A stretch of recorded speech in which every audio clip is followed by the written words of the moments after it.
Polda Jawa Barat akan melimpahkan berkas perkara kasus pembunuhan Vina dan Eki di Cirebon dengan tersangka Peggy Setiawan ke Kejaksaan Tinggi Jawa Barat hari ini. Sementara itu, unjuk rasa mahasiswa menuntut penuntasan dan transparansi kasus dugaan pembunuhan dua sejoli Vina dan Eki di depan Polres Cirebon, Kota Jawa Barat berujung ricuh. Massa yang berusaha merangsek menemui pimpinan Polres Cirebon Kota ini saling dorong dengan anggota polisi yang memblokade pintu masuk.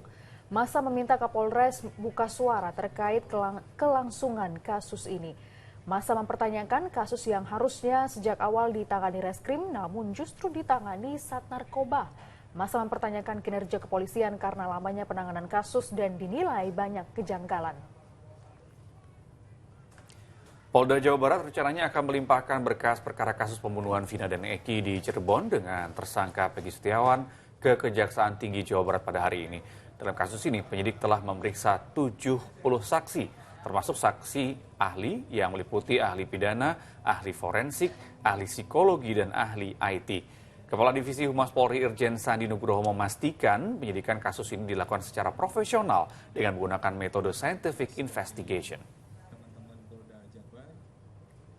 Lengkap dilaksanakan penyidikan dan besok akan dilimpahkan ke kejaksaan.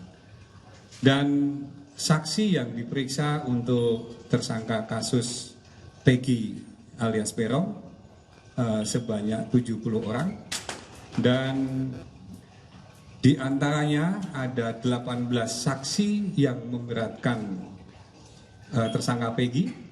Dan yang lainnya ada saksi yang meringankan dan ada juga saksi ahli, baik itu terkait dengan ahli pidana, ahli forensik, ahli psikologi, maupun ahli IT yang membantu penyidik untuk bisa mengungkap kasus ini secara proporsional dan menggunakan scientific investigation guna membuat terang tindak pidana ini dengan sejelas-jelasnya supaya kasus ini segera bisa kita lanjutkan sesuai dengan tersangka-tersangka lainnya.